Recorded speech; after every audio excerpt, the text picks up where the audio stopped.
여러분 냉장고 속에서 시들어가는 상추를 보며 아깝다는 생각 한 번쯤 해보셨을 겁니다. 그런데 혹시 알고 계셨습니까? 상추를 단 몇 초만 데치면 쌈 채소가 아니라 밥 한 그릇을 순식간에 비우게 만드는 최고의 반찬으로 변신한다는 사실 말입니다. 더 놀라운 것은 많은 분들이 생으로만 먹어야 건강에 좋다고 생각하는 상추가 오히려 조리 방법을 조금만 바꾸면 훨씬 편하게 많은 양을 섭취할 수 있다는 점입니다. 오늘은 상추를 활용해 누구나 쉽게 만들 수 있는 별미 반찬 만드는 방법과 함께 상추와 궁합이 좋은 음식 그리고 함께 먹을 때 주의해야 할 음식까지 자세히 알려드리겠습니다. 특히 평소 채소를 먹으면 속이 불편하거나 입맛이 없어 고민이셨던 분들이라면 오늘 내용이 큰 도움이 될 수 있으니 끝까지 함께 해주시기 바랍니다. 안녕하세요. 여러분의 건강한 식탁을 함께 만들어가는 시간입니다. 오늘의 주인공은 바로 상추입니다. 많은 분들이 상추를 고기 먹을 때 곁들이는 채소 정도로 생각합니다. 하지만 상추는 생각보다 다양한 영양소를 담고 있는 훌륭한 식재료입니다. 문제는 보관 기간이 짧다는 것입니다. 한 봉지 사놓고 쌈으로 먹다 보면 어느새 냉장고 안에서 물러지고 시들어 버리는 경우가 많습니다. 결국 절반 이상 버리게 되는 경우도 적지 않습니다. 하지만 오늘 알려드리는 방법을 활용하면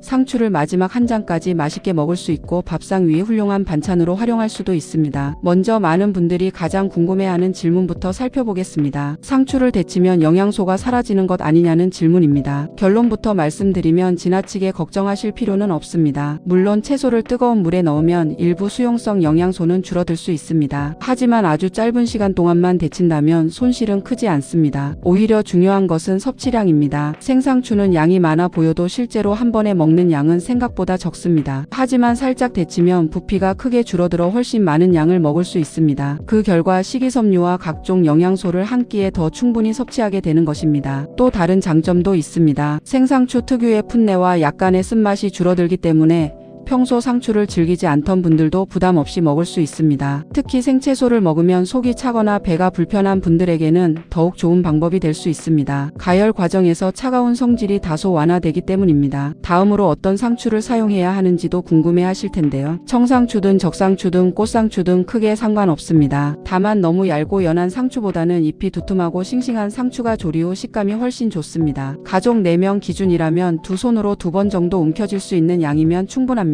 이제 본격적으로 상추 반찬을 만들어 보겠습니다. 가장 먼저 해야 할 일은 깨끗하게 씻는 것입니다. 상추는 잎이 넓기 때문에 흙이나 이물질이 숨어 있기 쉽습니다. 따라서 단순히 물에 담가 두기보다는 흐르는 물에서 한 장씩 꼼꼼하게 세척하는 것이 좋습니다. 세척이 끝났다면 먹기 좋은 크기로 잘라줍니다. 너무 잘게 자르면 조리 후 식감이 떨어질 수 있으므로 적당히 큼직하게 준비하는 것이 좋습니다. 이제 냄비에 물을 넉넉히 넣고 끓여줍니다. 물이 충분히 끓기 시작하면 소금을 약간 넣어줍니다. 이렇게 하면 색이 더욱 선명하게 살아나고 맛도 좋아집니다. 그리고 오늘의 핵심입니다. 상추는 아주 짧게 데쳐야 합니다. 시간이 길어질수록 식감이 무너지고 물러지기 때문입니다. 끓는 물에 넣고 가볍게 저어준 뒤 바로 건져낸다는 느낌으로 조리하는 것이 좋습니다. 상추는 워낙 연한 채소라 오래 익힐 필요가 전혀 없습니다. 이 과정을 잘 지키면 풋내는 사라지고 아삭한 식감은 그대로 유지할 수 있습니다. 건져낸 상추는 곧바로 찬물에 담가 열기를 빼줍니다. 이 과정을 생략하면 남아있는 열 때문에 계속 익게 됩니다. 찬물에 식혀야 색도 예쁘게 유지되고 식감도 살아납니다. 충분히 식힌 뒤에는 물기를 최대한 제거해야 합니다. 이 단계가 생각보다 중요합니다. 물기가 남아있으면 양념 맛이 제대로 배지 않고 전체적인 맛이 밋밋해질 수 있습니다. 손으로 단단히 짜서 수분을 최대한 제거해 주는 것이 좋습니다. 이제 양념을 준비해 보겠습니다. 된장과 고추장을 적절히 섞어 기본 맛을 만들고 여기에 다진 마늘을 넣어 풍미를 더해줍니다. 약간의 단맛을 더해주면 감칠맛이 살아나고 마지막으로 참기름이나 들기름을 넣어 고소한 향을 완성합니다. 깨도 넉넉하게 넣어주면 씹는 맛까지 살아납니다. 양념이 준비되면 물기를 제거한 상추에 골고루 버무려 줍니다. 이때 너무 세게 주무르지 않는 것이 중요합니다. 상추는 연하기 때문에 살살 버무려야 모양과 식감을 유지할 수 있습니다. 여기에 가늘게 썬 홍고추를 약간 넣어주면 보기에도 좋고 맛의 균형도 더욱 좋아집니다. 이렇게 완성된 상추 반찬은 따뜻한 밥과 정말 잘 어울립니다. 특히 입맛이 없는 날에는 다른 반찬 없이도 한 끼 식사를 만족스럽게 즐길 수 있습니다. 참기름을 약간 더 넣고 밥과 함께 비벼 먹으면 별미 중에 별미가 됩니다. 그렇다면 상추와 함께 먹으면 좋은 음식은 무엇일까요? 가장 추천드리고 싶은 음식은 바로 두부입니다. 상추는 식이섬유가 풍부하지만 단백질 함량은 높지 않습니다. 반면 두부는 양질의 식물성 단백질을 공급해 줍니다. 따라서 두 가지를 함께 먹으면 영양 균형을 맞추는 데 도움이 됩니다. 상추 반찬에 으깬 두부를 살짝 넣어도 좋고 두부를 따로 곁들여 먹어도 훌륭한 한 끼가 됩니다. 특히 저녁 식사 메뉴로 활용하기 조리하기에 부담이 적고 속도 편안합니다. 반대로 주의해야 할 음식도 있습니다. 상추 자체가 비교적 서늘한 성질을 가진 채소로 알려져 있기 때문에